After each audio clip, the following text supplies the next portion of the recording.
আমি পৃথিবীতে যে মানুষগুলো মানুষের উপরে জুলুম করেছে, শুধু মুসলমানদের উপরে না, মানুষের উপরে, সে যেই হোক, সে আল্লাহর মামলার আসামি। সুতরাং যিনি পালিয়ে গেছে, উনি থেকে শুরু করে ওনাকে যারা সহযোগিতা করেছে, ওনার যারা দোষর ছিল, প্রত্যেকেই আল্লাহর মামলার আসামি। আমরা চাই আমাদের এই দেশটা অমান দাখলাহু কানা আমিনা। আল্লাহ তাআলা জানিয়েছেন কাবা শরীফের চত্বরে ঢুকলে যেমন নিরাপত্তা পেয়ে যাও, আমাদের ৫৬,০০০ বর্গ মাইল যেন আল্লাহ নিরাপত্তার চাদরে ঢেকে দেয়।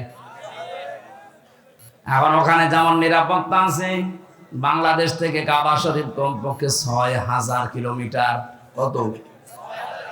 ৬,০০০ কিলোমিটার দূরে। এই ৫৬,০০০ বর্গ মাইল তো আপনার ওই কাবার মতো নিরাপত্তা বেষ্টিত হবে না। হবে যদি আল্লাহর ওই কাবার মতো নিয়ম নীতি আমরা মেনে চলতে পারি। ওখানে বিধান চলে যেমন আল্লাহর, কাবার এলাকার ভেতরে আপনি শিরিক পাবেন না। সবচাইতে বড় বিষয় এইটা। আল্লাহ পাক বলেন যেখানে শিরিক মুক্ত পরিবেশ তৈরি হবে, উলাইকা লাহুমুল আমনু, ওই এলাকা আমি আল্লাহ নিজে নিরাপত্তায় বেষ্টন করে দেই। তারা আমি আল্লাহর কাছ থেকে নিরাপত্তার চাদর পাওয়ার হকদার। নিরাপত্তা দিতে পারে শুধুমাত্র কে? ছিল ১৫.৫ বছর আমাদের নিরাপত্তা। চাচা এরশাদ তো মরে গিয়ে বেঁচে গেছে, বলেছিল বাইরে থাকলে গম, ঘরে থাকলে খুন। কি কঠিন অবস্থায় ছিলাম। যাই হোক, এখন যাই হোক আছে, আমরা চাই এ দেশটা যেন আরো নিরাপত্তার চাদরে ঢেকে যায়। এটা ঢেকে যাওয়ার জন্য যে শর্ত আল্লাহ দিয়েছে, মালিকের ওই শর্ত মানা লাগবে। সূরা আনাম ৮২ নম্বর আয়াতের প্রথম অংশে আছে, আল্লাযীনা আমানু ওয়া লাম ইয়ালবিসু ঈমানাহুম বিযুলমিন। আল্লাহ পাক বলেন যারা ঈমান আনবে আর ঈমানের ওই দাবির ভেতরে কোনো শিরিক, কোনো জুলুম মিশ্রণ করবে না, আমি আল্লাহর পক্ষ থেকে তারা নিরাপত্তা পেয়ে যাবে। আমরা চাই কাবার এলাকার মতো, কাবার চত্বরের মতো বাংলার এই ৫৬,০০০ বর্গ মাইল যেন নিরাপত্তার চাদরে ঢেকে যায়। আমরা নির্দ্বিধায় চলাফেরা করতে চাই। মনের ভেতরে আল্লাহ বাদে যেন আর কারো কোনো ভয় কাজ না করে। এরকম একটা দেশ আমরা চাই না? বলেন বলেন। আল্লাহ গ্যারান্টি দিচ্ছেন। এই নেতাদের কথা যদি আমাদের বিশ্বাস হতে পারে যে ওনারা যা বলছে এগুলো মেনে নিলে আমরা শান্তি পাবো, আল্লাহ পাক ১৫০০ বছর আগে গ্যারান্টি দিয়েছেন, ফামান তাবিআ হুদায়া ফালা খাউফুন আলাইহিম ওয়ালা হুম ইয়াহজানুন। আমার পক্ষ থেকে মাঝে মাঝে হেদায়েত যাবে, সর্বশেষ হেদায়েত যেটা তার নাম কোরআনে কারীম, কিয়ামত পর্যন্ত এটা ফাইনাল, এরপরে আর আসবে না। এটাকে যদি তোমরা অনুসরণ করতে পারো, অনুগত করে দেখাতে পারো জীবনের প্রতিটি ক্ষেত্রে, আমি গ্যারান্টি দিয়ে দিলাম। গ্যারান্টি দিচ্ছে হামজা। কে? ফালা খাউফুন আলাইহিম, কোনো ভয় থাকবে না, কোনো চিন্তাও থাকবে না। আমি ভয়ের বাস্তবতা লক্ষ্য করেছিলাম। কোন মানুষ যদি সত্যি আল্লাহর বিধান পেয়ে দৃঢ় থাকতে পারে, আল্লাহকে রব বলার পরে যদি টিকে থাকতে পারে তার বিধানগুলো নিয়ে, পৃথিবীর যত কঠিন হোক না কেন, আল্লাহ পাক বলেন সব চাইতে বড় কঠিন সময় ওই লোকটার মরণের সময়। ওই সময় আমি আল্লাহ ফেরেশতা নাযিল করে সাহায্য করব। সূরা হামিম সাজদাতে আল্লাহ ঘোষণা দিয়েছেন, ইন্নাল্লাযীনা ক্বালু রাব্বুনাল্লাহু সুম্মা ইসতাকামু তাতানাজ্জালু আলাইহিমুল মালাইকা। অবশ্যই যারা এই কথা বলতে পারে যে আমাদের রব আল্লাহ, আর এই কথার উপরে যারা টিকে থাকতে পারে, টলমল করে না, ছিটকে চলে যায় না, যে মানুষগুলো টিকে থাকতে পারবে রব আমার আল্লাহ এই কথার উপরে, তাতানাজ্জাল, এটা মোজারে, বর্তমান, ভবিষ্যৎ, প্রেজেন্ট, ফিউচার, মালাকুন না দিয়ে আল্লাহ মালাইকা বহু বচন দিয়েছেন। ওই লোকটা যদি বিপদে পড়ে আমি আল্লাহ নিজে বলছি তারে হাজার হাজার ফেরেশতা দিয়ে সাহায্য করব। সব সময় সবচাইতে ভয়ঙ্কর সময় তার জীবনে যেহেতু মরণের সময় পর্যন্ত ফেরেশতারা তার কাছে এসে যখন আছাড় খেয়ে বিছানায় পড়বে, মরণের বিছানায়, আল্লাযীনা তাতাওয়াফাহুমুল মালাইকাতু তাইয়্যিবিনা ইয়াকুলুনা সালামুন আলাইকুম উদখুলুল জান্নাহ। ফেরেশতারা চারিদিকে দাঁড়িয়ে বসে ওয়েলকাম জানাবে আর বলবে আল্লাহর বান্দা। তাইয়্যিবিন মানে শুধু পোশাকের পবিত্রতা না, তাইয়্যিবিন মানে শুধু দেহের পবিত্রতা না, চিন্তা, চেতনা, আকীদা, তার কর্মজীবন, বাস্তব জীবন, প্র্যাকটিক্যাল লাইফ পুরাটা যখন পবিত্র করে বিছানায় পড়ে যাবে, মরণের বিছানায়, আল্লাহ পাকের ফেরেশতারা এসে তার কাছে বলবে বান্দা সালাম, শান্তি, তুমি যা করেছো তোমার জীবন আমরা দেখেছি, উদখুলুল জান্নাহ, ওই যে জান্নাত দেখা যাচ্ছে ওইটার ভেতরে তুমি প্রবেশ করবা। আমি তো এদের বাস্তব চিত্র দেখেছিলাম আমার এই 3 বছরের জেলের জীবনে। গভীর রজনীতে যে কারারক্ষী গুলো আসতো, একবার এক কারারক্ষী পেয়েছিলাম কুতুবউদ্দিন, বড় বড় দাড়ি নিয়ে, দাড়ি দেখলে একটু আশার সংসার হতো না, এটা একটু মনে হয় মন মতো কিছু শুনবে। এখানে যখন লেখা দেখতাম দেবদুলাল, সুব্রত বালা, তখন একটু ভয় লাগতো, না জানি কি করে ফেলে, কারণ জেলেও মানুষ মারে, এটা আমরা শুনেছি। কি ওখানে তার সিসি ক্যামেরা দেওয়া নেই, কেউ জানেও না, মেরে ফেলে বলবো হার্ট অ্যাটাক করে মরে গেছে। চিন্তা করলাম কি করা যায়, দেখি এই কুতুব ভাইকে দাঁড়ি যখন বড় আছে আর কুতুবউদ্দিন লিখা, কিছু না হোক ইমান আছে। উনি নিজেই আমাকে ডাকলেন প্রায় 12:30টার পর। আমি নিজে কোরআন শরীফ পড়ছিলাম, আমাকে বলছে হুজুর শোনেন, যে আয়াতটা পড়ছিলেন এই আয়াতটা আমিও জানি, এর বাস্তব আমি নিজে দেখেছি। কি দেখলেন? শহীদ মীর কাশেম আলীর নাম শোনেননি?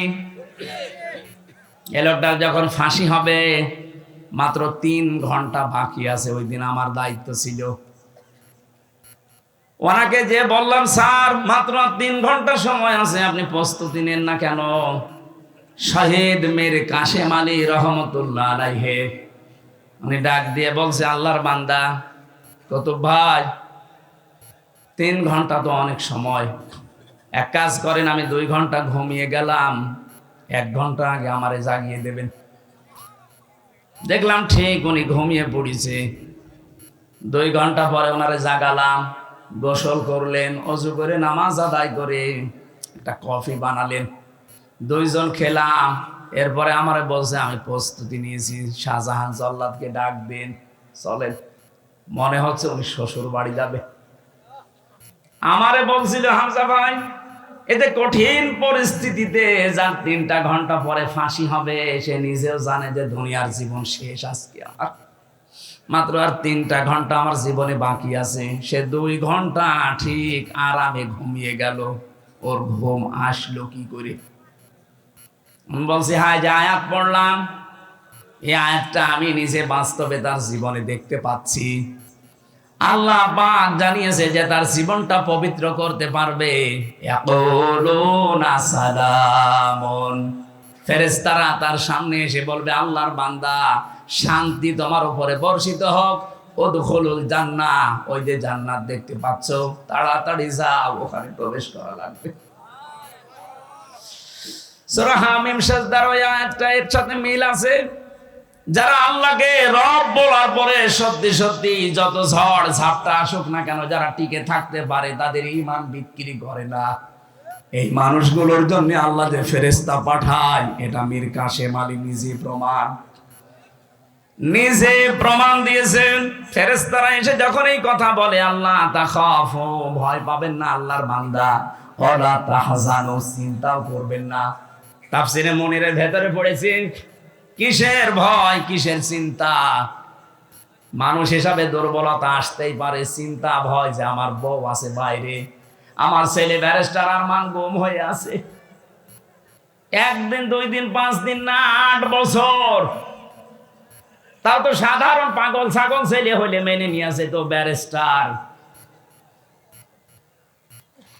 এরকম একটা ছেলে গুম হয়ে আছে, স্ত্রী অসুস্থ হয়ে পড়ে আছে লাইফ সাপোর্টে, তার দলীয় লোকগুলো, তার অনুসারীগুলো, তার সহকর্মীগুলো সব পালিয়ে পালিয়ে বেড়াচ্ছে, কেউ ধানের খেতে, কেউ বাঁশ বাগানে।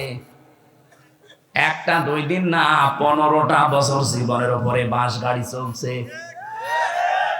এই চিন্তা থাকলে তার 3 ঘন্টা পরে যার মরণ হবে, 2 ঘন্টা সে ঘুমাচ্ছে কোন কারণে? ফেরেশতা এসে কানের কাছে এইটা বলেছিল, ভয় পাবেন না, আপনার ওই সন্তানের দায়িত্ব আল্লাহ নিয়ে নিয়েছে, আপনার স্ত্রীর দায়িত্ব আল্লাহ নিয়ে নিয়েছে, আপনার দলীয় লোকজন পালিয়ে বেড়াচ্ছে, আপনার সহকর্মী যারা সহযোদ্ধা সবাই পালিয়ে বেড়াচ্ছে, কারো কারো ফাঁসি হয়ে গেছে, আপনার কোনো চিন্তা নেই। এগুলোর সব আমার আল্লাহর হাতে এখন চলছে। আমার মনে হয় এই কথা শোনার পরে তার 2 ঘন্টা ঘুম এসেছে। আর আপনি বাস্তবে শুনতে যেমন সহজ মনে হচ্ছে, ওই জায়গায় থাকেন তো দেখি, জেলখানায় সবচাইতে বেশি চলে ঘুমের বড়ি। আমি 3টি বছরের ভেতরে আমার মনে হয় কত যে ঘুমের বড়ি গেছে আল্লাহ জানে, আরো ডাক্তাররা জানে। অথচ আমার কোনো চিন্তাও ছিল না, আমার পরিবারটা দেখার মতো আমার মা বাবা আছে, আমার শ্বশুর শাশুড়ি ধনী মানুষ তারা আছে, আমি শুধু ঘরের ভেতরে আটকা অবস্থায় আছি জেলখানায়, এই তাই আমার চিন্তায় ঘুম আসে না। আর তার কত কিছু বলেন তো, লক্ষ লক্ষ মানুষের কর্মসংস্থান তৈরি করে দিয়েছে লোকটা, তাও হারাম না, সব হালাল কর্মজীবন। এত বড় কঠিন কঠিন বিপদ যার মাথার উপরে চলছে, নিজের ব্যারিস্টার ছেলে গুম হয়ে পড়ে আছে, কোনো খবর নেই, আর মেরে ফেললেও তো খবর আসতো যে মরে গেছে, একটা সান্ত্বনা পাওয়া যায়, অথচ গুম হয়ে আছে, মরে গেছে না বেঁচে আছে জানি না। এই চিন্তা থাকলে তো আমার জীবনও ঘুম আসতো না। কত ভাই আমার বারবার ওই দিন বলেছিলেন, হামজা ভাই ওনার ঘুম আসলো কি করে, আমি আজ পর্যন্ত মিলাতে পারিনি। আমি মিলিয়েছি, এই যে সূরা হামিম সেজদার 30 নম্বর আয়াতটা আল্লাহ তার কানের কাছে ফেরেশতা দিয়ে শুনিয়েছে, নাই তো তোর জীবনও ঘুম আসার কথা না। এতটুকুই ফেরেশতারা শেষ করেনি, কিসের চিন্তা করেন, কিসের ভয় পান আপনি? কোনো ভয় নেই আপনার, কোনো চিন্তা নেই। ওয়াবশিরু বিল জান্নাতিল্লাতী কুনতুম তুআদুন, ওই জান্নাতের সুসংবাদ গ্রহণ করেন যার ওয়াদা আল্লাহ করেছেন। নাহানু আউলিয়াউকুম ফিল হায়াতিদ দুনিয়া ওয়া ফিল আখিরাহ, আমরা আপনার সঙ্গে ছিলাম দুনিয়াতে, এখন আপনার সঙ্গে সাথী আছি, জান্নাতে যাওয়া পর্যন্ত আপনার সঙ্গে থাকবো, এমন জায়গায় আপনাকে আমরা পৌঁছিয়ে দেওয়ার জন্য এসেছি। ওয়ালাকুম ফিহা মা তাশতাহি আনফুসুকুম ওয়ালাকুম ফিহা মা তাদদাউন নুজুলাম মিন গফুরির রহিম। এমন একটা বাগানে আপনাকে আমি প্রবেশ করাবো, এমন একটা জান্নাতের ভেতরে আপনাকে আমরা ঢুকিয়ে দেব যেখানে চাওয়ার আগে জিনিস পাওয়া যায়। আল্লাহ আমাদের কপালেও যেন এরকম একটা কিছু লিখে রাখে, বলেন আমিন।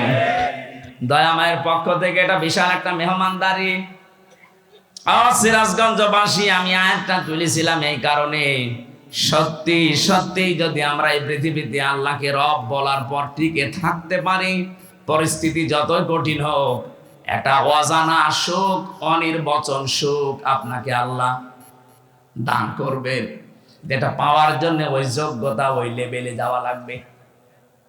আজকের মাহফিল থেকে এমন একটা কিছু আমরা নিয়ে যেতে চাই, অন্তত মরণের বিছানায় আছাড় খেয়ে পড়ে যেন আমার আফসোস শুরু না হয়, আমি যেন হাসতে হাসতে মরণের বিছানা থেকে আল্লাহর জান্নাত দেখে হযরতে আসিয়ার মতো যেন বলতে পারি, আল্লাহ জান্নাতে আমার জন্য একটা ঘর বানিয়ে দাও, বলেন আমিন।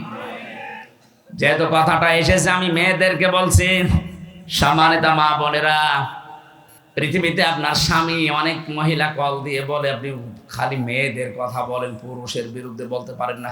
হ্যাঁ, মেয়েদের কথা কেন বলি জানেন? সবচাইতে বেশি ভালোবাসেন নবীজি এই পৃথিবীতে তিনটা জিনিসকে। তার এক নাম্বারে নারী, স্ত্রী। আপনারা মায়ের জাত, স্ত্রীর জাত, এই জন্য আপনাদেরকে আমিও বেশি ভালোবাসি। কিন্তু আমি দেখতে পাচ্ছি কোরআন আর হাদিসের চোখ লাগিয়ে অধিকাংশ মেয়েরা জাহান্নামে যাচ্ছে। আমি বাঁচাতে চাই আপনাদেরকে। এ পৃথিবীতে আপনার স্বামী যত খারাপ হোক, আপনি তো এইটাই বলতে চান হামজা ভাই, স্বামীদের বিরুদ্ধে ওয়াজ করতে পারেন না, আমি ওয়াজ কি করব? এদেশে আজ পর্যন্ত নারী নির্যাতনের মামলা আছে, পুরুষ নির্যাতনের কোনো মামলা নেই। আমরা যে কোন যন্ত্রণায় আছি এটা বোঝাতেও পারি না। অন্তত ডক্টর ইউনূসকে আমরা আহ্বান জানাবো, খুব তাড়াতাড়ি পুরুষ নির্যাতনের একটা আইন বানান। শুধু আমি একা না, এখানে যত স্বামী বসে আছে অধিকাংশ মানসিক যন্ত্রণায়, মানসিক রোগী হয়ে যাচ্ছে স্ত্রীর ব্যবহারের কারণে। আমি কয়েকটা বলছি, একটু মেলান তো পান কিনা। এটা তিরমিজি শরীফের হাদিস। আল্লাহর নবী বলেন, নেককার মহিলা দুনিয়াতে তো ওইটাকে বলা হয় যেটা 5 ওয়াক্ত নামাজ পড়ে, রমজানের রোজা রাখে আর কালো বোরকা পরে ঘোরে না। তিরমিজি শরীফের ভেতরে 4টা গুণ দেওয়া আছে। আপনি দেখবেন আপনার স্ত্রীর ভেতরে, আপনার মেয়ের ভেতরে, আপনার ভাবির ভেতরে 4টা পাওয়া যায় কিনা। যদি পাওয়া যায়, তার জন্য জান্নাতের 8টা দরজা খোলা থাকবে। আর যদি এই 4টার একটাও পাওয়া না যায়, জান্নাত না জাহান্নামের 7টা দরজা খোলা থাকবে। 1 নম্বরে ইদা নাজারা ইলাইহা সাররাতুহু, স্বামী যখন তার দিকে তাকাবে, সে স্বামীকে আনন্দ দেবে, হয় কথাবার্তা দিয়ে, ব্যবহার আচার দিয়ে, অভ্যর্থনা দিয়ে, যেভাবেই হোক স্বামীকে সে আনন্দ দেবে। আজ বাংলাদেশের দিকে তাকান, এইরকম মহিলা এখন ঘরে ঘরে নেই। এটা তো গ্রাম অঞ্চলের জন্য বুঝতেছেন না, এখানে এখনো ভালো মানুষ আছে। শহরের অবস্থা আরো খারাপ। স্বামী যখন বাইরে থেকে আসবে, ওর চেহারার দিকে তাকালে অর্ধেক ক্লান্তি দূর হয়ে যাওয়ার কথা, না আরো ক্লান্তি বেড়ে যায়। সম্মানিত মা বোনের, এটা হাসির খোরাকি না, এটা দুনিয়ার কাজও না, এটা আখেরাতের কাজ। আপনার স্বামীর আনন্দ নিয়ে, স্বামীর ভালোবাসা নিয়ে আপনার জান্নাত আল্লাহ তৈরি করবে। যখনই আসবে আপনি মনে করবেন দুনিয়ায় সব চাইতে বড় মেহমান আমার বাড়িতে এসেছে। নবীজির স্ত্রী উম্মে সালমা, না উম্মে মাইমুনা, হযরতে মাইমুনা রাদিয়াল্লাহু তাআলা আনহা, তিনি একবার সাজগোজ করে বাড়িঘর পরিষ্কার করে বিছানা পাতি চাদর বিছিয়ে তিনি অপেক্ষায় আছেন। এলাকার মেয়েরা এসে বলে, মাইমুনা কে আসবে আজকে এত সাজগোজ? হযরতে মাইমুনা বলেছেন, হে আমার এলাকার মানুষেরা, হে মহিলারা, এই পৃথিবীর সর্বশ্রেষ্ঠ মেহমান আমার স্বামী মুহাম্মদুর রাসূলুল্লাহ আজকে বাড়িতে আসতেছে। বলেন তো, তাদের কাছে সবচাইতে বড় মেহমান ছিল তার স্বামী।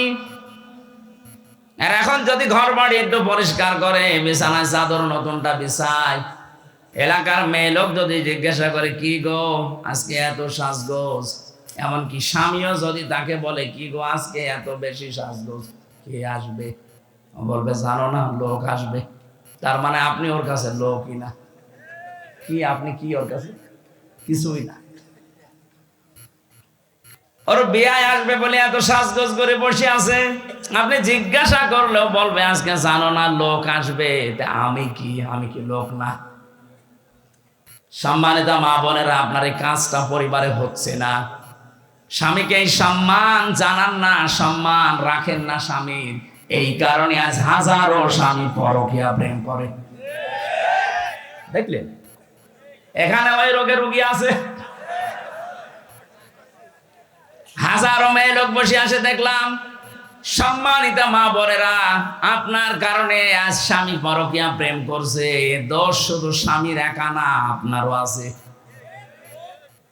ও যেখানে লাইন করেছে তার ভেতরে কি আলাদা জিনিসপত্র আছে? আপনাকে আল্লাহ যা দিয়েছে তার ভেতরে তো তাই আছে। আপনার কাছ থেকে রেসপন্স পায় না, সে আগ্রহ আবেদন পায় না, এই জন্য ছুটে যাচ্ছে মমতাজের কাছে। আরো জোরে বলেন ঠিক। ওরা কানে যাক,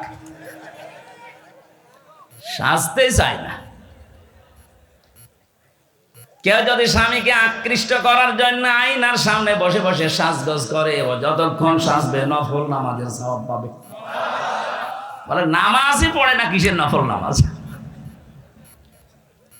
দ্বিতীয় নম্বরে পেয়েছি ওয়াইদা গাবা আনহা হাফিজাতুহু। স্বামী যখন বাইরে যাবে তখন নিজের ইজ্জত আবরু সম্ভ্রম, স্বামীর সন্তান এবং স্বামীর সম্পদগুলো ওই মহিলা হেফাজত করবে। না, এটাও পাওয়া যাচ্ছে না আজ। স্বামী বাইরে গেলে অধিকাংশ মহিলা দিন পায়, মনে হচ্ছে যে একেবারে জান্নাত পেয়ে গেছে। কোন জায়গার কোন পুরাতন বন্ধু ডাক দিয়ে নিয়ে এসে উনি একেবারে আল্লাহর রাস্তায় মজে গেছে। সম্মানিত মা বোনেরা, সবার ভেতরে হয়তো নেই, কিন্তু 100টার 50টা পরিবার এরকম চলছে। স্বামী বাইরে গেলে স্বামীর ইজ্জত আবরু, আপনার সতীত্ব, স্বামীর সম্পদ, স্বামীর সন্তানকে পর্যন্ত দেখে শুনে রাখবেন, হেফাজতে রাখবেন, এটা আপনার দায়িত্ব। তাহলে জান্নাতের দরজাগুলো খুলবে। 3 নম্বরে বিশ্বনবী জানিয়েছেন, এইটাই আমার আসল পয়েন্ট। এই এদিকে তাকা। অতুইনু আলা দীনি যাওজাতিহা। 3 নম্বরে ওই মহিলা জান্নাতি, যেই মহিলা তার স্বামীকে দ্বীনের পথে চলার জন্য সাহায্য করে, সময় দেয় এবং স্বামীকে উৎসাহ দেয়। দ্বীনের জন্য, মানবতার জন্য স্বামী কাজ করে। এই যে সেলিম রেজা সাহেব, মানে একটা রাজনৈতিক ব্যক্তিত্ব, মানবতার সেবা করার জন্য বাড়ি থেকে যখন বের হয়।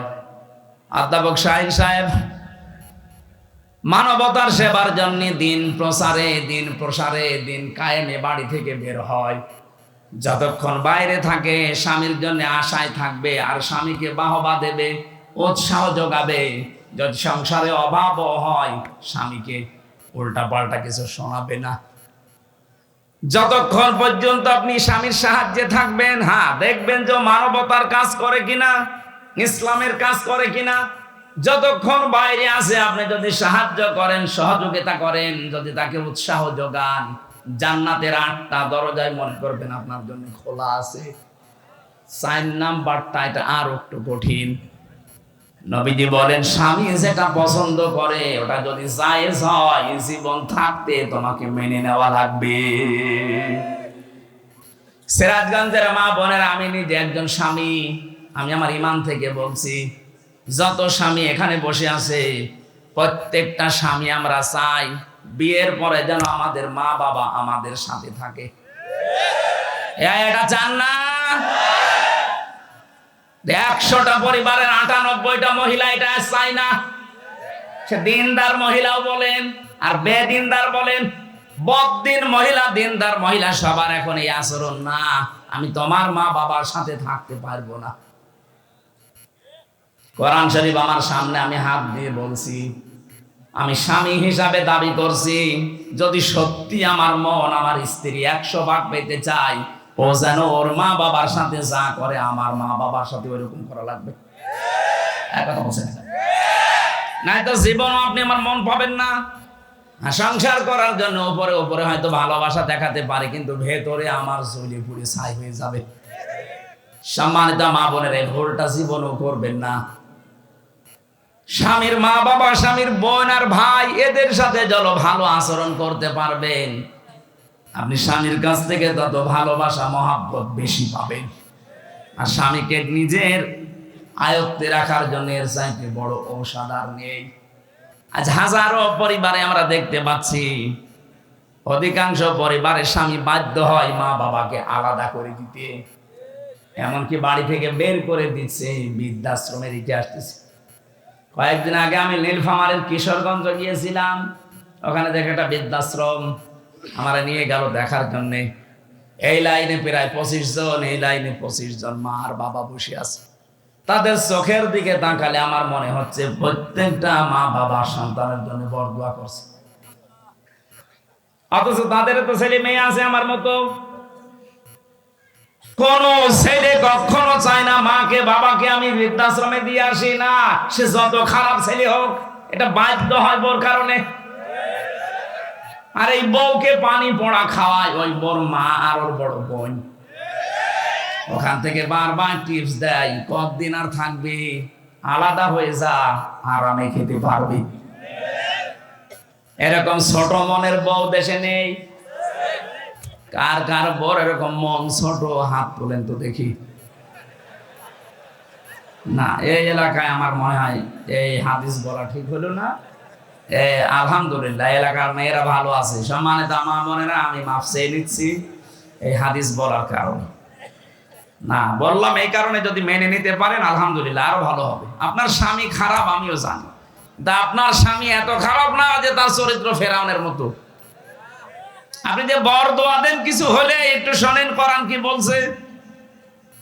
দারাবাল্লাহু মাসালাল লিল্লাযিনা আমানু ইমরাতা ফিরআউন ইয ক্বালাত রাব্বি বিনিলি ইনদাকা বাইতান ফিল জান্নাতি ওয়া নাজ্জিনি মিন ফিরআউনা ওয়া আমালিহি ওয়া নাজ্জিনি মিনাল কওমিজ জালিমিন। সূরা তাহরিমের ভেতরে আছে 11 নম্বর আয়াত। আল্লাহ পাক বলেন, ফেরাউন যখন তার স্ত্রী আসিয়াকে হাতের ভেতরে প্রেক লাগিয়ে দিয়েছে, পায়ের ভেতরে প্রেক লাগিয়েছে, কপালের ভেতরে শলাকা লাগিয়েছে, মাথার উপরে গরম তেল ঢেলে দিচ্ছে, উলঙ্গ করে লজ্জা স্থানে বর্ষা মারবে, এই পরিস্থিতিতে চারিদিকে লোকজন, এত কঠিন অবস্থায়ও ফেরাউনের স্ত্রী আসিয়া স্বামীর জন্য বরদোয়া করেননি। এই কঠিন পরিস্থিতি যখন চলছে, আল্লাহ পাক জিবরাইলকে বললেন জান্নাতটা তুলে ধরো তার সামনে। হযরতে আসিয়া জান্নাত দেখার পরে তিনি বলেছিলেন, মালিক জান্নাত পাঠিয়েছো না, আমি এটা চাই না, তুমি এক কাজ করো, আমার জন্য জান্নাতের ভেতরে একটা ঘর আলাদা আমার জন্য তৈরি করো, যেখানে বসে সব সময় তোমাকে দেখা যাবে, তোমাকে সব সময় দেখা যাবে, এরকম একটা ঘর আমার জন্য বানাও। ও মাবুদ, জান্নাতি যখন জিবরাইল ফেরেশতা দিয়ে পাঠিয়ে দিয়েছে, আমি আর একটা আরজি করি, ভালো করে শুনবেন। এরকম কঠিন পরিস্থিতি চলছে, তারপরেও তিনি বলেছিলেন, মাবুদ আমার স্বামী আমার সাথে আজ যা করছে, এমনকি লোকজন দিয়ে করাচ্ছে, এই কঠিন পরিস্থিতিতে তুমি আমার স্বামীর উপরে রাগ করো না, এমনকি যাদেরকে দিয়ে অত্যাচার করাচ্ছে তুমি তাদের হাত থেকে আর আমার স্বামীর হাত থেকে তুমি আমাকে রক্ষা করো, কিন্তু তাদের উপরে তুমি গজব দিও না। কত বড় কঠিন পরিস্থিতি, এর বড় স্বামীর জন্য তিনি বরদোয়া দেননি, আর আপনি একটা সাবান কম হলে গালি দেন।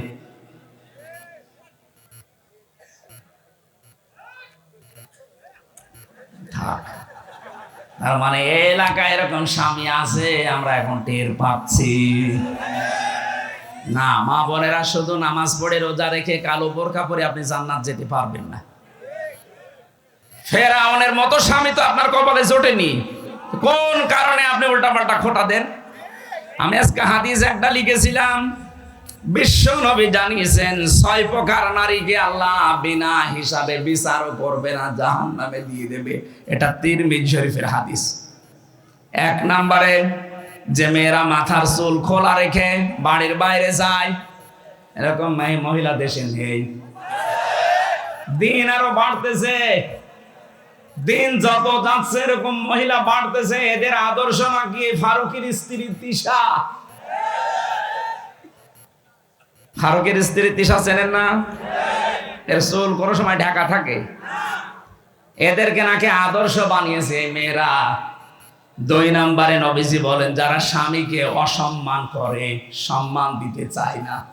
একটা স্বামীর যে মর্যাদা কত বেশি স্ত্রীর কাছে, নবীজি জানিয়েছেন, কোন স্বামী যদি স্ত্রীর কাছ থেকে সম্মান না পায়, আর স্ত্রী যদি জানতো যে আমার স্বামীর মর্যাদা কতটুকু, এটা হাদিস। বিশ্ব নবী জানিয়েছেন, পৃথিবীতে আল্লাহ বাদে সেজদা জায়েজ নেই। কিন্তু এটা যদি জায়েজ থাকতো, তাহলে আমি মেয়েদের কানের কাছে মুখ নিয়ে বলতাম, আর যাই করো স্বামীকে সেজদা করো। যেহেতু সেজদা জায়েজ নেই, এই জন্য বলি নাই। কত বড় কথা, স্বামীকে সেজদা পর্যন্ত দেওয়ার কথা বলছিলেন নবীজি, যেহেতু জায়েজ নেই এই জন্য বলেন নাই। আর রিজালু কাওয়ামুনা আলান নিসা, পুরুষেরা হবে অভিভাবক, গাইডলাইন দাতা, মেয়েরা থাকবে তাদের আজ্ঞাবহ। কিন্তু আজ আমরা দেখতে পাচ্ছি, আমরা পুরুষ মানুষ যারা, আমরা এখন জোগাইলে আর বউগুলো রাজমিস্ত্রি, ওরা এখন উপরে চলতেছে। 3 নম্বরে বেশি স্বামীকে বাদ দিয়ে যারা দেবরের সাথে হাসি তামাশা করে, এই এলাকায় সব নেই। সাবধান, জাহান্নামী হওয়ার জন্য এটাই যথেষ্ট। স্বামী বাদ দিয়ে যারা দেবরের সাথে হাসি তামাশা করেন, নবীজি বলেন, সাহাবী প্রশ্ন করলেন, হে রাসূল, দেবর সম্পর্কে আপনি কি বলেন? নবীজি বললেন, এ তো একটা মৃত্যু সমান, দেবরকে মরণের মতো ভয় করা লাগবে।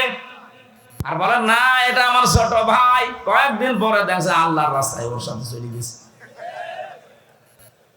এখানে যে পর্দা করা ফরজ, অনেকে মানতেও চায় না, বিশ্বাসও অনেকের হয় না। ও মনে আছে কত সহজে চলতেছে, অথচ কবিরা গুনাহ হচ্ছে। 4 নম্বরে বেশি অপবিত্র থাকে, পবিত্র হওয়ার খবর রাখে না। 3 দিন, 5 দিন, 7 দিন, 10 দিন না, ওর যে 15 দিন চলে যাচ্ছে ওর খবরই নেই। সম্মানিত মেয়েরা, পুরুষ মানুষ না বুঝলেও আপনি বুঝেছেন, অপবিত্র শরীর থেকে পবিত্র হওয়ার জন্য যখনই হবেন খুব তাড়াতাড়ি চেষ্টা চালাবেন। এরপরে বেশি যারা মিথ্যা কথা বলে আর গীবত করে আর কসম দেয়, এই 3টা সবচাইতে বেশি। এই যে মিথ্যা কথা বলা, গীবত করা আর কসম দেওয়া, এর কথা ওর কাছে তালাতালি করে লাগিয়ে দেওয়া, এটা মেয়েদের ভেতরে দেশে নেই। আরো জোরে বলেন।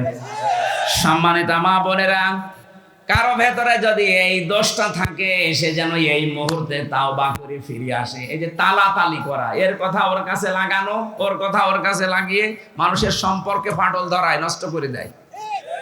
এটা যদি এলাকায় চালু থাকে, তাহলে এই এলাকার মানুষের দোয়া কবুল করা আল্লাহ বন্ধ করে দেবে।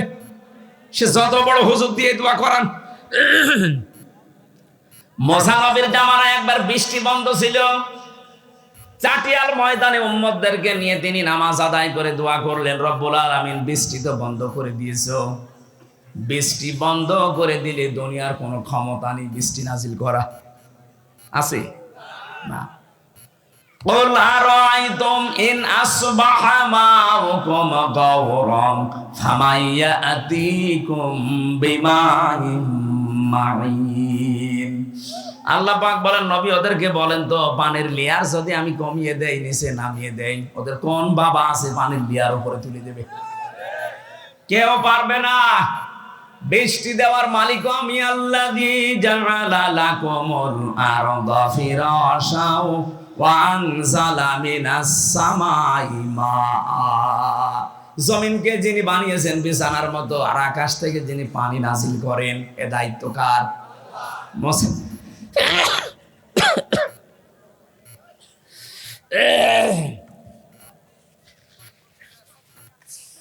মুসা নবী বলছিলেন, রব্বুল আলামিন,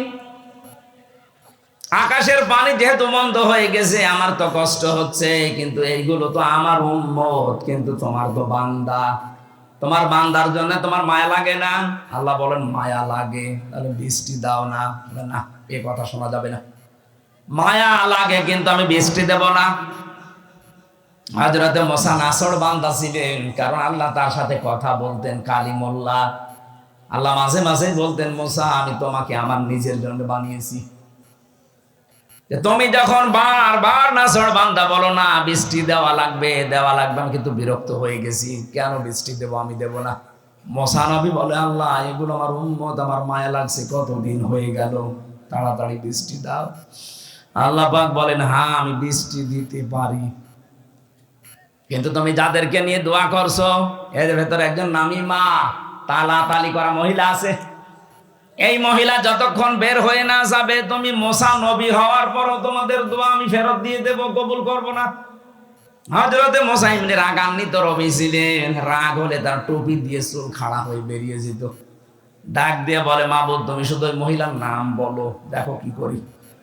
না, আমি নিজেই মানুষের নাম ধরতে নিষেধ করি, আর এখন আমি নিজে নাম ধরবা, তুমি অপমান করবা তারে। হযরত মুসা বলে, আল্লাহ, আমি তো আর জানি না মানুষের মনের খবর, আমি কি করে জানবো বলেন? আল্লাহ পাক একটা বুদ্ধি দিলেন, কাজ করো, চাটিয়াল ময়দানে গিয়ে উম্মতদেরকে তওবা করাও। ওরা যদি খাস নিয়তে তওবা করতে পারে, আমি আল্লাহ ওদেরকে মাফ করে বৃষ্টি দিতে পারি। মুসা নবী এসে ডাক দিলেন, আমার উম্মতেরা, এখানে একজন মহিলা আছে তালাতালি করা, মানুষের কথা লাগিয়ে বেড়ায়, কিন্তু কে আছে এটা আমি জানি না, তবে আছে। সে যতক্ষণ এখানে থাকবে কারো দোয়া কবুল হবে না, দয়া করে সে যেন বেরিয়ে যায়। অথবা আমি এখন তাওবা করছি, আমার সাথে সবাই যেন মিলে তাওবা করে। তিনি তাওবা পড়ালেন। তাওবা মানে আমাদের মতো যে আস্তাগফিরুল্লাহ রাব্বি মিন কুল্লি যামবিন না। আমরা তো একটা বাক্য পেয়েছি, চামড়ার মুখ পেয়েছি, অহরহ বলতে থাকছি, কিন্তু তাওবা আর ইস্তেগফার এক জিনিস না। আপনি ইস্তেগফার পড়েন সব সময়, আস্তাগফিরুল্লাহ আস্তাগফিরুল্লাহ আস্তাগফিরুল্লাহ পড়তে থাকেন, আপনার জীবনের গুনাহগুলো মাফ হবে। ওইটা যেটা আল্লাহর সাথে সম্পর্কিত। কথা বুঝতেছেন না? আপনি বলছেননি। তাওবার ইস্তেগফার এক জিনিস না, দুইটার অক্ষরও এক না। তাওবার ভেতরে যে কয়টা অক্ষর আছে, ইস্তেগফারের ভেতরে ওই অক্ষরগুলো নেই। কথা বোঝেন তো? তাহলে আমরা সব সময় যদি ইস্তেগফার করি, যেমন আস্তাগফিরুল্লাহ, এটা করলে গুনাহ মাফ হবে। কোন গুনাহ? এটা ক্লাস চলছে। কোন গুনাহ মাফ হবে? আল্লাহর সাথে যেগুলো সম্পর্কিত। আপনি নামাজ পড়েননি, হয়তো আল্লাহ মাফ করে দিলে দিতে পারে, না শাস্তি দিলেও দিতে পারে। রোজা রাখেননি, এটা আল্লাহর সাথে সম্পর্কিত। হজ ফরজ ছিল, হজ করেননি, এটা আল্লাহর সাথে সম্পর্কিত। কিন্তু বান্দার সাথে যেটা সম্পর্কিত, ওইটা আপনার আস্তাগফিরুল্লাহ মাফ হবে না। কথা বলেন না কেন? ওটা যদি তাওবা করেন মাফ হবে, কিন্তু তাওবার নিয়ম হচ্ছে অপরাধ যার কাছে, স্বীকার করবেন তার কাছে।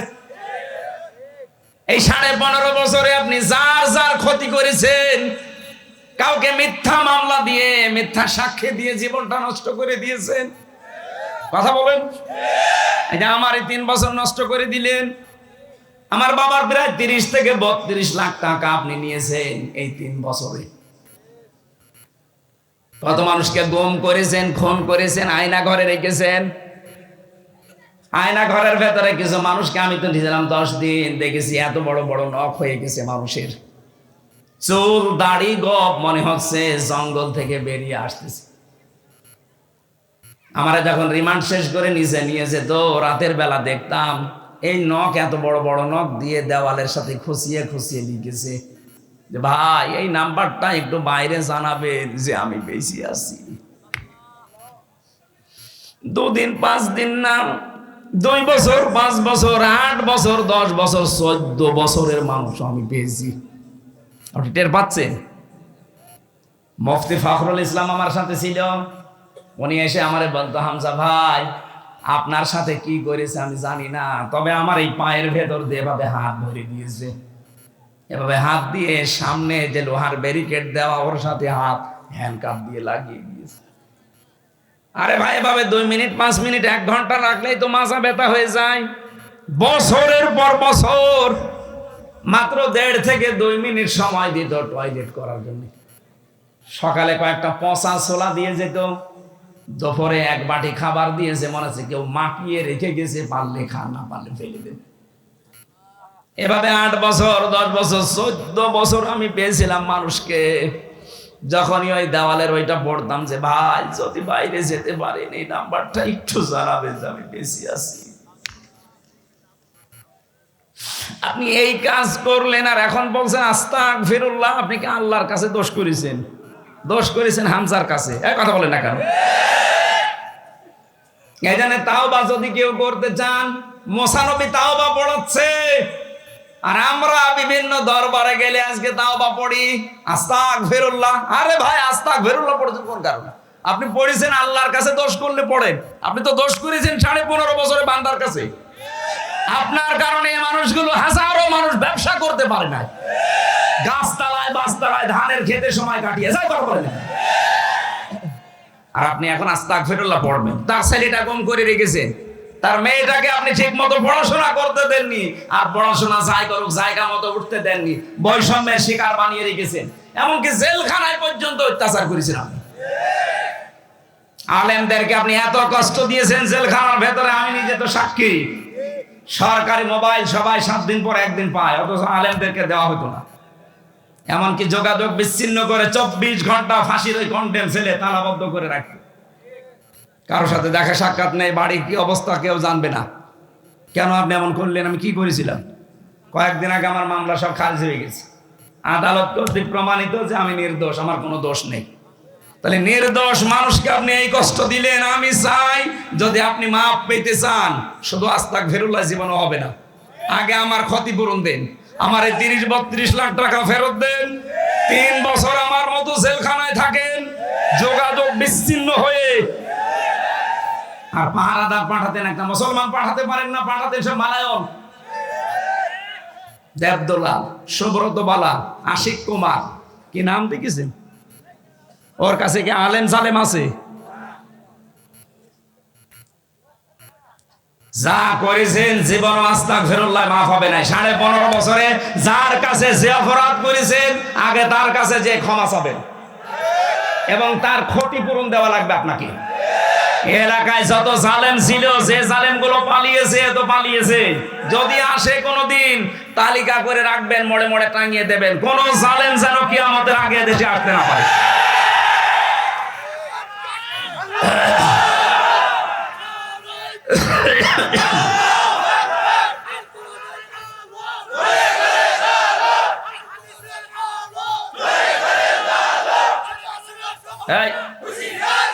নাম ধরা দরকার নেই, জালেম কারা এটা ফেরেশতারাও জানে, জানে না ফেরেশতারা? তারা নাম লিখে রেখেছে। এই জন্য আমাদের আহ্বান থাকবে, আমরা আপনাকে ভালোবাসি, আপনারা আমাদেরই আত্মীয় স্বজন। কেউ আমরা ববু বলি, কেউ ভাবি বলি, সে যাই বলি। এটা তো সিরাজগঞ্জ, মনে হয় রাজশাহী বিভাগ না, রংপুর বিভাগ নেই, বেঁচে গেছে। রংপুর বিভাগ হলে ওরা সব ভাবি বলে, আর আমরা বাকি বাংলাদেশের যত জেলা আছে সবাই আপা, কেউ কেউ আবার আবেগে মা বলে ফেলে। আপনার মা নেই, কোন কারণে আপনি মা বলতে চান? নিজের বাবা বাদ দিয়ে অন্য কাউকে যদি কেউ বাবা ডাকে তার গুনাহ হবে।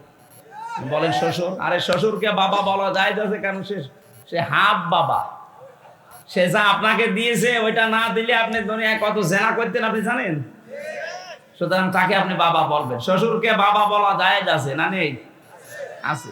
কিন্তু নিজের বাবার সামনে বারবার বলতে যাবেন না, তাহলে বাবা আবার কষ্ট পাবে। আমার ভাইরা, আমি যেটা বোঝাতে চাচ্ছিলাম, তাহলে তাও বা আমি ওদেরকে যেহেতু বাঁচাতে চাই, আপনারা রাজদিক ভ্রান্ত হয়ে হতাশ হয়ে ঘুরতেছেন। কত মানুষ আজ হতাশ হয়ে গেছে, জীবন পর্যন্ত এখন দিয়ে দিচ্ছে, সুইসাইড করছে। মাত্র 3 মাসে অনেককে দেখলাম, অনেক জালেম এবং জালেমদের দোসররা হতাশা, নিরাশা, অস্থির হয়ে জীবনের উপরে শেষে আর ভরসা রাখতে পারছে না, সুইসাইড করছে। অথচ এইরকম জীবনই তো আমাদেরকে আপনারা দিয়েছিলেন। 15 বছর আমরা কাটালাম, কথা বলেন না কেন? আমরা তো সুইসাইড করিনি। আপনারা 3 মাসেই হতাশ হয়ে গেছেন, এটা এমনি হয়নি। আল্লাহ বলেন আমি নিজে তাদেরকে হতাশ বানিয়েছি। এটা সূরা আনআম 44 নম্বর আয়াতে আছে। হাত্তা ইযা ফারিহু বিমা উতু, তাদেরকে দানকৃত ক্ষমতা পাওয়ার পরে যখন তারা আনন্দে মেতে থাকে, আখাযনাহুম বাগতাতান, হঠাৎ করে তাদেরকে আমি ধরলাম। এই যে 2024 সালের 5 অক্টোবর আল্লাহ যে ধরেছে, এটা কি ওয়াজ করা লাগবে? আর শুধু ছাত্র জনতা না, আল্লাহ নিজে তাদেরকে ধরেছেন। এই জন্য আখাযনা একালিফ টান আছে, এটার ফাইল কর্তা আল্লাহ নিজে। বাগতাতান মানে আকস্মিক ভাবে।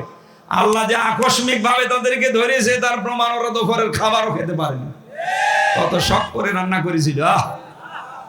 ছেলে মেয়েরা দেখিস। এই আয়াতের পরের শব্দ ফাইদা হুম মুবলিসুন, ওরা হতাশ এবং নিরাশ হয়ে গেছে। আল্লাহ তাই করেছে। ওদের চেহারার দিকে তাকান, কোটে তুললে দেখবেন চোরের মতো যাচ্ছে। আরে কোটে তো আমিও গেছি, বাঘের মতো গেছি। আমার মাথায় দড়ি বাঁধা ছিল, তাতে কি? কারণ আমি জানি আমার কোনো অপরাধ নেই। যে মামলা দিয়েছে জীবনে আনসারুল্লাহ কি আমি নামই শুনি। এই জন্য কোটে তুলেছে, আমি বাঘের মতো গেছি। আরো শয়তান 36,000 কোটি টাকা মেরেছে এই দরবেশ। কোটে যায় দেখবেন একেবারে মানুষ চোর, টাটকা চোর। মানুষ এখন ডিম মারতেছে, তাও ভালো ডিম না, পচা ডিম। অপমান এখনো কিছু হয়নি, শুরু হচ্ছে।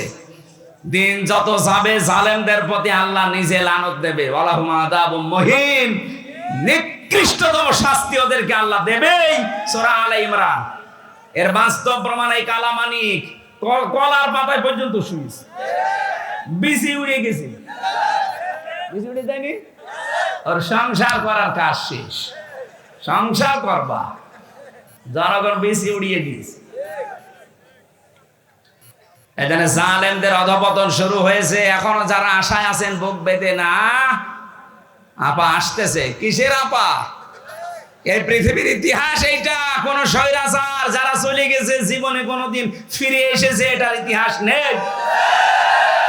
850 বছর আগে লক্ষণ সেন পালিয়েছিল, আর 850 বছর পরে উনি পালিয়েছে। একটা যোগসূত্র আছে। লক্ষণ সেন মুসলমান না হিন্দু? হিন্দু নয়, পালিয়ে যায়। আপনি মুসলমান, পালিয়ে গেলেন কোন কারণে? ওনার সাথে আপনার একটা সম্পর্ক আছে মনে হয়। আমি জেল থেকে বলছি, আমি মেজর ডালিম বলছি, আমার ফাঁসি চাই। এই বইগুলো নিয়ে আসেন, আমি দেখাবো ওনাদের যে ইতিহাস, জন্ম, বংশ পরস্পরায়। আমার মনে হয় লক্ষণ সেনের বংশ হয়ে যেতে পারে। আমি ওইদিকে আর না যাই, কিন্তু আমার আফসোস লাগছে একটা হাজি মানুষ আপনি। আজ এই 10-12 দিন দেখছি বাইরের দেশের বিভিন্ন মোড়লদেরকে সৎ কর্নার পাওয়ার জন্য বিভিন্ন কথা ছড়াচ্ছে, মিথ্যা কথা। কি যে আমি নির্বাচিত ছিলাম, আমাকে উৎখাত করা হয়েছে, এটা ডাহা মিথ্যা কথা। আপনি নির্বাচিত ছিলেন এ কথা শয়তানকে বলেন, শয়তান পর্যন্ত হাসবে। 15.5 বছরে নির্বাচন হয়েছে এই দেশে, এ দেশের ঘোড়াও বিশ্বাস করবে না। কারণ নির্বাচনের আগে 154 জন অলরেডি ঘোষণা হয়ে গেছে। নির্বাচিত হলেন কি করে? এরপরে দিনের ভোট আপনি রাতে করে ফেলেছেন। এ কথা বলেন না কেন? আমার সাথে এক ওসি ছিল জেলখানায়, ও আমারে বলছিল, হুজুর আপনি যে তাওবার ব্যাখ্যা বললেন, আমি একটা তাওবা করেছি, দেখেন তো আমার তাওবা হয়েছে কিনা। কিভাবে? সেই যে নির্বাচন গেল, আমি বাইরে ছিলাম, আমার দল বল নিয়ে, আমার যা আছে এসআই এবং কনস্টেবল, আরো কিছু আছে হেলমেট বাহিনী, আল্লাহর ওলি তারা, এদেরকে নিয়ে আমি রাত 12টার পর থেকে ভোট কাটা আরম্ভ করলাম। ফজর পর্যন্ত কাজ করে কমপ্লিট করে বাক্স পাঠিয়ে দিলাম জায়গা মতো। এরপরে ফজরের আজান দেওয়ার পরে গোসল করলাম, ওযু করে, যেহেতু ক্লান্ত, ফজরের জামাতে এখন আর যাওয়া যাবে না, নামাজ নিজেই পড়ে নিলাম, নিয়ে বললাম আস্তাগফিরুল্লাহ। হুজুর আমার এই তাওবা হয়েছে না। আপনি তো আল্লাহর কাছে দোষ করেননি, আপনি দোষ করেছেন হামজার কাছে। একটা এমপি বানাতে 3.5 লাখ 4 লাখ হামজা লাগে, এ কথা বলেন না কেন? আপনি সবাইটা নিজে নিয়ে নিলেন। কি আমরা কি ঘাস কাটছি? তাহলে তওবা করবো কি করে? তওবার একটা পদ্ধতি আছে। যার যার ভোট আপনি নষ্ট করেছেন, কেটে নিয়েছেন, আগে তার কাছে যে মাপ চাবেন। এই 3.5 লাখ 4 লাখ মানুষের কাছে। কথা বলেন না কেন? কিন্তু ভয়ঙ্কর বিষয়, আপনি এই যে জেলে আমার সাথে কয় বছর আছেন, নুসরাত হত্যা মামলার ওসি, এই যে কয় বছর হয়ে গেল, 8 বছর জেল দিয়েছিল ওনারে। কয় বছর পরে শুনলাম বেরিয়ে গেছে, এই স্বাধীনতার আগে বের হয়েছে। এখন আপনার একটা ভয়ঙ্কর বিষয়, আপনি যতদিন জেলে আছেন এর ভেতরে অনেক হামজা মারা গেছে। কি অনেক মানুষ এই কয় বছরে দুনিয়া থেকে বিদায় নিয়েছে। এখন তাদের কাছে আপনি ক্ষমা চাবেন কি করে? অন্তত এখন জেল থেকে বের হয়ে নাই যারা বেঁচে আছে তাদের কাছে ক্ষমা চাইলেন, কিন্তু যারা বেঁচে নেই তাদের কাছে আপনি মাফ চাবেন কি করে? তার মানে আপনার তাওবা হবে না। এখানে জালেমদের দোষর যারা, তাদের দুনিয়াও শেষ, আখিরাতও শেষ। কি করলেন আপনি? নিজের পায়ে নিজে কোড়াল মারলেন। মুসা নবী তাওবা করিয়েছিলেন এইরকম তাওবা, যে অপরাধ যার কাছে স্বীকার করো, তার কাছে সবার কাছে মাফ চাই, স্বীকার করে যে আপনার এই অধিকার আমি নষ্ট করেছি, আপনার এই দিন একটা গালি দিয়েছিলাম, মাফ করে দিন। আল্লাহর সাথে যা করেছেন আল্লাহকে বলেন। এই তাওবা করার পরে শুধু মোনাজাত করতে দেরি, সঙ্গে সঙ্গে আল্লাহ বৃষ্টি দিতে দেরি করে। সুতরাং এখানে যদি কোনো মহিলা, কোনো পুরুষ এই তালাতালি করার এই রোগে রোগী থাকেন, এক্ষুনি বেরিয়ে চলে যাবেন, নাই তো এই মাহফিল মাঠে মারা যাবে। দেখেন তো কোনটা উঠছে, ওই যে দুইজনটি চলে যাচ্ছে। দেখ, তালাতালি করা মানুষ লাগবে না, দেখ বের করে দেন। 6 নম্বরে পেয়েছি ওই মহিলা জাহান্নামী যে অন্যের সুখে হিংসা করে, সিরাজগঞ্জে নেই? আমার হোক, অন্য কারো যেন না হয়। এত হিংসা ভেতরে যে আমার 20 তলা হোক, অন্যের যেন 1 তলা না হয়। একটা লোক চাষ করতে গিয়ে একটা পাথর পেয়েছিল, পাথরে যেই ঘষা লাগে দৈত্য বের হয়ে আসে, ডাক দিয়ে বলে, মালিক কি চান? যা চাবেন তাই দেব, কিন্তু দুঃখের বিষয় আপনাকে যা দেব আপনার পাশে যে থাকবে তার ডবল হয়ে যাবে। বসে দরকার নেই। বাড়িতে যে স্ত্রীকে বলছে, শোনো এটা কুদরতি পাথর, এটাকে হেফাজত করে রাখবা, সাবধান ঘষা যেন না লাগে, আমি মাঠের থেকে ঘুরে আসতেছি। স্ত্রী চিন্তা করছে, নিষেধ করে গেল ঘষা যেন না লাগে, দেখি একটা ঘষা দিয়ে। যেই দিয়েছে ঘষা, দৈত্য বের হয়ে বলছে, মালিক কি চাই আপনার? কি চাই মানে? দেখো না কুড়ি ঘরে আছি, আমার 1 তলা বাড়ি চাই। ও তো আর জানে না যে পাশের বাড়ি 2 তলা হয়ে যাবে। যে বলেছে 1 তলা বাড়ি চাই, ওটা তো ঠিকই আছে, পাশের বাড়ি সব 2 তলা। ও মাঠ থেকে বাড়ি এসে আর বাড়ি চিনতে পারে না। বহু কষ্ট করে বাড়িতে গিয়ে বসে, কি গো সে পাথর কই? বসে ঘষা দিয়ে ফেলিস। তুমি তো ঘষা দিলে, বাইরে এসে দেখো অবস্থা কি কি হয়েছে। তোমার বাড়ি 1 তলা, পাশের বাড়ি সব 2 তলা, পাথর আবার নিয়ে আসো। পাথর ঘষা দিয়ে দৈত্য এসেছে, বলছে, মালিক কি চাই? কি চাই মানে বোঝো না? আমার 1 চোখ কানা করে দে। আমার যদি 1 চোখ কানা হয়, আশপাশে সবাই কি হিংসা মানুষের ভেতরে গো। না, আপনি সব সময় এই দোয়া করেন, আল্লাহ আমাকে যা দিচ্ছেন দিচ্ছেন, ওখানে যা দিচ্ছে ওরে দেন, কিন্তু আমারও দেন। এই মন তৈরি করা অত সহজ না। এই মন তৈরি করতে হলে নিয়মিত নামাজি হওয়া লাগবে। ইন্নাল ইনসানা খুলিকা হালুআ ইযা মাসসাহুশ শাররু জাযুআ ওয়া ইযা মাসসাহুল খায়রু মানুআ ইল্লাল মুসাল্লিন। মানুষের কিছু গুণাগুণ আল্লাহ বর্ণনা করেছিলেন, যে তারা অস্থির, তারা নিয়ামত পেলে কৃপণ হয়ে যায়, তারা দুঃখ যন্ত্রণা পেলে হতাশ হয়ে পড়ে। কিন্তু যারা মুসল্লি, তাদের ভেতরে এই গুণগুলো থাকবে না। আল্লাহ কোন মুসল্লির কথা বললেন? আল্লাযীনা হুম আলা সালাতিহিম দাঈমুন, যারা নিয়মিত। কোন মুসল্লি? আমরা আজকে থেকে জীবনে যাই করি, নিয়মিত মুসল্লি হওয়ার চেষ্টা করব ইনশাআল্লাহ। দরুদ সালাম পাঠ করে আমাদের আজকের আলোচনার বিষয় হচ্ছে আমলনামা। কি বললাম? এটা নাম শুনতে যত ছোট মনে হচ্ছে, এটা কিন্তু অত ছোট জিনিস না। কিয়ামতে এইটার উপরে ভিত্তি করে আপনার বিচার হবে।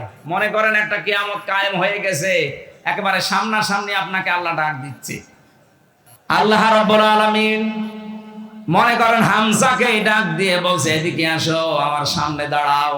ফাম্মা মান উতিয়া কিতাবাহু বিয়ামিনিহি ফায়াকুলু হাউমুকরাউ কিতাবিয়া।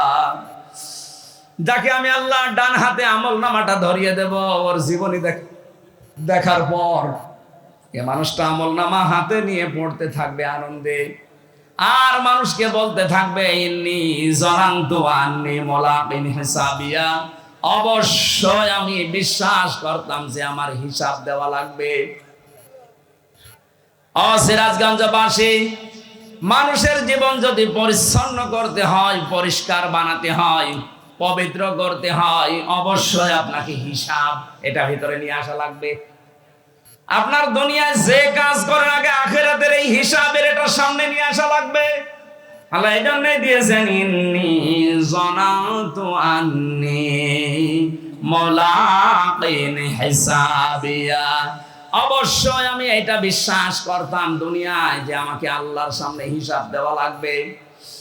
খলিফাতুল মুসলিমিন হযরত ওমর ইন্তেকালের 12 বছর পর তার সন্তান আব্দুল্লাহর সাথে দেখা স্বপ্নে হযরতে আব্দুল্লাহ ডাক দিয়ে বললেন, বাবা কোথায় ছিলেন এতদিন? কতদিন দেখি নাই। হযরতে আব্দুল্লাহ ডাক দিয়ে বলেছেন, আব্বা কোনে কোথায় ছিলেন? আমি তো দেখি নাই আপনাকে। হযরত ওমর বলেছিলেন, সন্তান 12টা বছর আমি দুনিয়ার জীবন ছেড়ে দিয়েছি, আমি আল্লাহর সামনে দাঁড়িয়ে আমার জীবনের কৃতকর্মের হিসাব দিচ্ছিলাম। শেষ পর্যন্ত আল্লাহ আমার দিকে তাকিয়ে আমাকে মাফ করে দিয়েছে। এই আয়াতের তাফসীর পড়তে গিয়ে পেয়েছি, আল্লাহ পাক যদি কিয়ামতে কাউকে ইচ্ছা করে যে তাকে মাফ করে দেবে, মনে করেন আমাকে, সেলিম রেজা ভাইকে, এই মানুষগুলো শাহিন ভাইকে যদি আল্লাহ মনে করে আমি মাফ করে দেব, একটা কুদরতের চাদর দিয়ে ঘিরে নেবে আগেই। লক্ষ কোটি কোটি মানুষের সামনে থেকে তার হাতটা ধরে নিয়ে এসে চাদর দিয়ে ঘিরে ফেলবে। আল্লাহ নিজের সামনে দাঁড় করিয়ে বলবে, হামজা এই করেছিলি বল। মানুষ মাথা নিচু করে বলবে, রব্বুল আলামিন আমার ভুল হয়ে গেছে। তাফসিরে এইটাই লেখা আছে, মানুষ যখন মাথা নিচু করে অনুতপ্ত হয়ে বলবে, আল্লাহ আমার ভুল হয়ে গেছে, আল্লাহ বলেন আমার কুদরতের জরিয়ার ভেতরে জোশ পয়দা হয়ে যাবে। ওই বান্দার কাকতি মিনতি আর চেহারার দিকে তাকিয়ে আমার একটা মায়া লাগবে, তখন আমি ওরে বলবো, যা তোরে আমি মাফ করে দিলাম। কিন্তু কাউকে যদি আমি হিসাব নেই, এক গ্লাস পানির হিসাবও আমাকে দিতে পারবে না। এই জন্য আজকে সবাই এই দোয়া করে যাবেন, যেহেতু আমল নামা হিসাব এই বিষয়টা আজকে সামনে আসবে। এখন এই মনে মনে এই মাহফিলে দোয়া করেন, রব্বুল আলামিন কিয়ামতে তুমি আমার জীবনের হিসাব অন্তত নিও না, বিনা হিসাবে তুমি মাফ করে দিও। কারণ আল্লাহর যে বিচারের সিস্টেম, আল্লাহর বিচারে কোনো অবিচার বলতে কিছু, আরো জোরে বলো, আল্লাহর বিচার ব্যবস্থায় অবিচার, আরো জোরে। আল্লাহ যদি ন্যায় বিচার করে কেউ বাঁচবে না। যত বড় আবেদ বান্দা হোক, যত বড় মহিলা আবেদা হোক, যদি আল্লাহ ন্যায় বিচার করে জান্নাত পাওয়া সম্ভব না। একটা পথ খোলা আছে, আল্লাহ যদি দয়া করে মাফ করে দেয়। এই জন্য কাবা শরীফ যখন দেখবেন তাওয়াফ করে মানুষ, তখন প্রত্যেকে কথা বলে রুকনি ইয়ামিনি থেকে ষষ্ঠ চক্কর দেওয়ার সময়, আল্লাহুম্মা ইন্না আলাইয়া হুকুকান ফিমা বাইনি ওয়া বাইনিকা। রব্বুল আলামিন আমার মাঝে আর তোমার মাঝে অনেকগুলো দেনা পাওনা আছে, তুমি আমার মালিক হিসাবে আমার পাওনা যা দেওয়ার সবই তো দিয়ে দিয়েছো। আমাকে নেই থেকে আজকে তুমি হামজা বানিয়েছো, আমাকে নেই থেকে তুমি সেলিম রেজা বানিয়েছো। কথা বলেন ঠিক কিনা? কিন্তু তোমাকে দেওয়ার মতো আমার তো কোনো পুঁজি নেই। হ্যাঁ, একটা জিনিস আমার কাছে আছে, তুমি আমারে মাফ করে দাও, এইটাই আমার পুঁজি। আল্লাহ পাক বলেন, বান্দা এই আমলনামা পাওয়ার পরে আনন্দে আত্মহার হয়ে বলবে, রব্বুল আলামিন আমার চিন্তা নেই, কারণ আমি বিশ্বাস করতাম আমাকে হিসাবের মুখোমুখি হওয়া লাগবে। ফাহুয়া ফি আইশাতির রাদিয়া। এই মানুষটা আমি একটা শান্ত এবং সন্তোষজনক জীবন আমি তাকে দিয়ে দেব। ফি জান্নাতিন আলিয়া, সূর্য জান্নাতে তাকে আমি পৌঁছাবো। কুতুফুহা দানিয়া, যার ফলগুলো তার মুখের কাছে এসে ঝুলন্ত হতে থাকবে। জান্নাতের এই পরিবেশে ওই মানুষটা কোনো দিন বলবে না আল্লাহ আমি ফল খাবো। মনের ভেতরে যদি কামনা বাসনা আছে, সঙ্গে সঙ্গে ফল আপনার মুখের ভেতরে পড়ে যাবে, টপ করে ছিঁড়ে। জোরে বল সুবহানাল্লাহ। আল্লাহ পাক বলেন, এরকম একটা বিষয় তোমার সামনে অপেক্ষা করছে, কুলু ওয়াশরাবু হানিয়াম বিমা আসলাফতুম ফিল আইয়ামিল খালিয়া। আল্লাহ নিজে জানিয়েছেন, তখন আমি তাকে বলবো মন মতো খাও, যা ইচ্ছা পান করো, কারণ বিগত দিনে এইটা খাওয়ার জন্য বহু কষ্ট স্বীকার করেছো। আজ আমাদের দুনিয়ায় যারা আমরা কষ্ট স্বীকার করছি আল্লাহর বিধানের উপরে চলতে গিয়ে, আল্লাহকে রাজি করার জন্য রাতের বেলা অনেকে তাহাজ্জুদ পড়েন, একটা লম্বা সেজদা দেবেন, দেখবেন একটা আলাদা আনন্দ আপনার ভেতরে আল্লাহ তৈরি করে দেবে। আজকে রাত থেকে আরম্ভ করবেন, যদি সময় পান, এই 1.5 মিনিট 2 মিনিট না, অন্তত 15-20 মিনিট, আধা ঘন্টা 1 ঘন্টা পড়ে থাকবেন সেজদায়। কারণ আল্লাহ পাক নিজের পা আপনার কপালের সামনে বিছিয়ে দিয়েছে, বান্দা এই জায়গায় সেজদাটা দিয়ে কপালটা ঢাকা। আপনি যখন 2 মিনিট 5 মিনিট না ওয়াসজুদ ওয়াকতারিব সেজদা দিলে মানুষ আল্লাহর কাছাকাছি চলে যায়। আপনি যখন আধা ঘন্টা 45 মিনিট 1 ঘন্টা পড়ে আছেন, অবশ্যই আমার আল্লাহর কুদরতের জরিয়ার ভেতরে জোশ পয়দা হবে। আল্লাহ যেন মাঝে মাঝে আপনি শুনতে পাবেন না, কিন্তু অনুমান করতে পারবেন। আল্লাহ যেন আপনাকে ডাক দিয়ে বলবে, কি বান্দা কি হয়েছে বল দেখি। এইটাই জীবনের সফলতা। যিনি প্রধানমন্ত্রী ছিল এতদিন অবৈধ, উনি যদি এই সিরাজগঞ্জের যিনি মারা গেলেন, এই যে কি জানো নাসিমউদ্দিন, এই নাসিম সাহেবকে যদি ঢাকা থেকে উনি বলতেন, নাসিম ভাই কোনো ভয় নেই, আপনি আমার সামনে আছেন, আমার চোখের সামনে, নাসিম সাহেবের বুক কত বড় হয়ে যেত। অথচ ম্যাডাম এখান থেকে প্রায় 150 কিলো দূর থেকে বলছে যে নাসিম চিন্তা নেই, তুমি আমার চোখের সামনে। একটা দেশের প্রধানমন্ত্রী এই কথা বললে যদি নাসিম সাহেবের বুক বড় হয়ে যায়, আল্লাহ বলছেন বান্দা তুই আমার চোখের সামনে, কিসের ভয়? তোর বুক তো নাসিম সাহেবের চাইতে 10 ডবল বড় হওয়া দরকার। আমি আমার এই ছোট মেয়েটাকে মাঝে মাঝে পরীক্ষা করে দেখেছি। ওর যখন 1.5 বছর বয়স ছিল, 1 বছর ছিল, যে ওই সময় আমার জেলখানায় নিয়ে যায়। বড়টার বয়স ওই সময় 7 বছর। ওরে উপরে ধাক্কা দিলে ছুঁড়ে মারলে কান্নাকাটি করতো। আর ছোটটা ফারিহা, আরে 1 বছর তো উপরে দিলেই হাসতো। চিন্তা করতাম বড়টা কান্নার কথা আর ছোটটা হাসে, বড়টা কান্দে কেন? বড়টা তো আর হাসি পাওয়ার কথা, যেটা আনন্দ লাগবে। বড়টা কাঁদে এই কারণে ও জানতো আমি একটু ভারী হয়ে গেছি। আমার বাবা উপরে যত মারবে, যদি ধরতে না পারে আমার কিন্তু অবস্থা খারাপ হয়ে যাবে। আর ছোটটার ভেতরে এই বিশ্বাস নেই, ওরা আমার প্রতি এই বিশ্বাস জন্মছিল, আমার বাবা যত উপরেই মারবে নিচে হাত পেতে রাখবে। আল্লাহ পাক বলেন বান্দা একটা সেজদা দিয়ে যখন লম্বা পড়ে থাকবি, তোর এই বিশ্বাস আসবে আমার আল্লাহ আমার কথা না শুনি পারে না। তোর বিশ্বাস যে পর্যায়ে পৌঁছাবে, ওই দাবি নিয়ে আমি আল্লাহ তোর সামনে হাজির হয়ে যাব। এটা ফিল আইয়ামিল খালিয়া, পেছনের জীবনে তো বহু কষ্ট করলি, আজকের এই খাবার, আজকের এই পানীয়, আজকের এই নিয়ামত আমি তোর জন্য বরাদ্দ করে দিয়েছি। এখন শুধু প্রবেশ কর, কিয়ামত পর্যন্ত এই নিয়ামতের ভেতরেই তুই থাকবি, কেউ তোকে বের করে দেবে না, আর তোর বের হতে মনও চাইবে না। খালিদিনা ফিহা লা ইয়াবগুনা আনহা হিওয়ালা। বলেন আল্লাহু আকবার। আল্লাহ আমাদের ডান হাতে আমলনামা দিয়ে এরকম নিয়ামত রাশির ভেতরে যেন নিক্ষেপ করে, আবাদান আবাদান, যেটা শুরু হবে আর শেষ হবে না, এরকম জায়গায় যেন যাওয়ার তৌফিক দেন। এর পরবর্তীতে আল্লাহ জানিয়েছেন ওয়া আম্মা মান উতিয়া কিতাবাহু বিশিমালি, যাকে আমি আল্লাহ বাম হাতে আমলনামা দেব, এইভাবে না, এই বাম হাতটা বুকের ভেতর দিয়ে দিয়ে পেছন দিয়ে বের করা হবে। তাফসীরে কাবীরের ভেতরে আছে বুক ফেড়ে এর ভেতরে হাত ঢুকিয়ে পেছন দিয়ে বের করবে। শুনতে যত সহজ মনে হচ্ছে, এদিকে আসেন একটু আপনাকে দেখাই কেমন লাগে দেখেন। আল্লাহ পাক বলেন আমি এটা করব, তোর বুক চিরে এর ভেতরে দিয়ে হাত দেব, পেছন দিকে ফেরেশতারা 2-3 জন হাত টেনে বের করে বলবে আমলনামা দিয়ে দে। বিশাল এক জীবনের খাতা আপনার হাতের উপরে দিয়ে এবার বলবে বুকের ভেতর দিয়ে বের কর। মাঝখান পর্যন্ত এসে বেরও হবে না, পেছনেও যাবে না। বলেন তো এরকম অবস্থা আমাদের জীবনে নেই? যদি একবার এরকম হয়ে যায় আমলনামা খারাপ হওয়ার কারণে, কি হবে আপনার এই দুনিয়ার 500 বছরের হায়াত? আল্লাহ আমাদের স্মরণ করাচ্ছেন, এখনো স্মরণ কর, এটা হবে তোর সামনে। এরপরে দিয়েছেন ফায়াকুলু ইয়া লাইতানি লাম উতা কিতাবিয়া।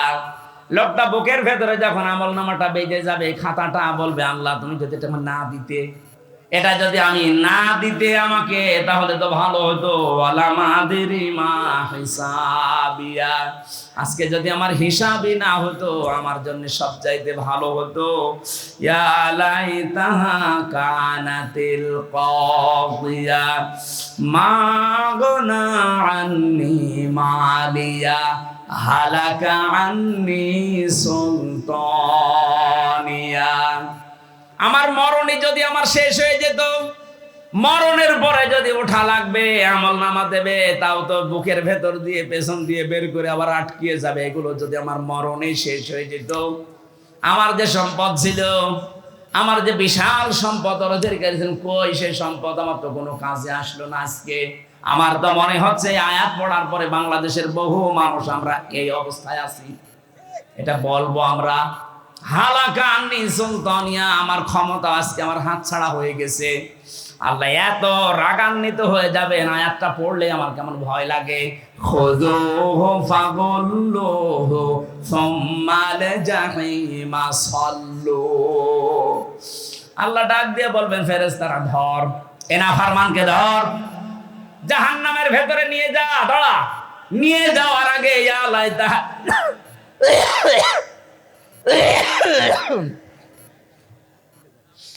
ثم في سلسلة ذرعها 70 ذراعا فاسلكوه। 70 গজ শিকল দিয়ে এর উপর থেকে শেষ পর্যন্ত বাঁধ, মাথা থেকে মা পর্যন্ত পুরাটা বেঁধে ফেল, এবার ধাক্কা দিতে দিতে নিয়ে যা। বলেন তো আগেরটা যেটা বললাম ওটা যদি কপালে না থাকে, পরেরটা যদি কারো ভাগ্যে এসে যায়, ওই 1000 বছর হায়াত পেয়ে কি করবে? এত বড় অপমান কেন করবে? 70 গজ লাগে শিকল, 1.5 হাত হলে তো হয়ে যায়। 70 গজ শিকল দিয়ে বাঁধবে এই কারণে বহু সম্মান দুনিয়ায় পেয়েছিলে, কিন্তু সম্মানের কাজ করনি। আজকে তোরে এত অপমান করব, দেখ কেমন লাগে। আমি একটা উপন্যাস পড়েছিলাম বিশ্ববিদ্যালয়ে থাকাকালীন, ওর নাম ছিল দেখ কেমন লাগে। আমার তো মনে হচ্ছে কিয়ামতের দিন আল্লাহ আমাদের অনেকের ঠাট্টা বিদ্রুপ করে বলবে দেখ কেমন লাগে। এটা যেন আমাদের কপালে কারো না হয়, বলেন আমিন। কাদের জন্য আল্লাহ এই শাস্তির ঘোষণা দিলেন? আল্লাহ পাক বলেন ইন্নাহু কানা লা ইউমিনু বিল্লাহিল আযীম ওয়া লা ইয়াহুদ্দু আলা তুআমিল মিসকিন। কিয়ামতে আল্লাহ পাক আমাকে তুলবেন, আল্লাহর প্রতি যাদের ভরসা ছিল না, বিশ্বাস ছিল না, আর যারা এতিম মিসকিনদেরকে খাবার দিত না, এই দুইটা বিষয় আমরা আজ এক করতে চাই।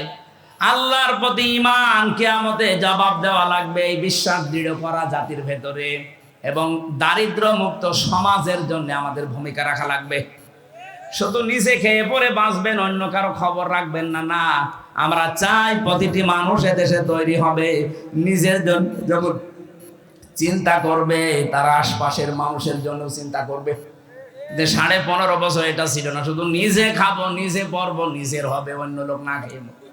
আমরা এটা চাই না। যারা দারিদ্র মুক্ত সমাজের জন্য কাজ করে না তাদেরকে এই শাস্তিগুলো আল্লাহ ঘোষণা দিয়েছেন। আল্লাহ আমাদের হেফাজত করুন, আমিন। আমি জেলখানায় থাকাকালীন কয়েকটা বই লিখেছিলাম, তার ভেতরে মেয়েদের 2টা আর পুরুষের জন্য একটা। পুরুষের এই বইটা খুব জরুরি, লাগবে, শিক্ষিত মানুষরা নিয়ে যাবেন। যাওয়ার সময় অনেক তথ্য দেওয়া আছে, ওখানে তো তথ্য পাওয়া যায় না, বাইরে এসে আমি সংযোগ করেছি। সৃষ্টি জগতের সূচনা, এই বইটা আপনি সব কিছু আপনার জন্ম থেকে শুরু করে এই পর্যন্ত জানা যাবে। আল্লাহ আমাদেরকে দিনের উপরে চলার জন্য আমল নামা যেন ডান হাতে দেন। আমাদের প্রধান অতিথি আজকে বিএনপির এই উপজেলা শাখার সম্মানিত সভাপতি, আমাদের শ্রদ্ধাভাজন বড় ভাই জনাব সেলিম রেজা। উনি সালাম দেওয়ার পরে আমি মুসাফির মানুষ মোনাজাতের মাধ্যমে শেষ করবো। আমি ভাই নেই আপনাদের একটা মেয়ে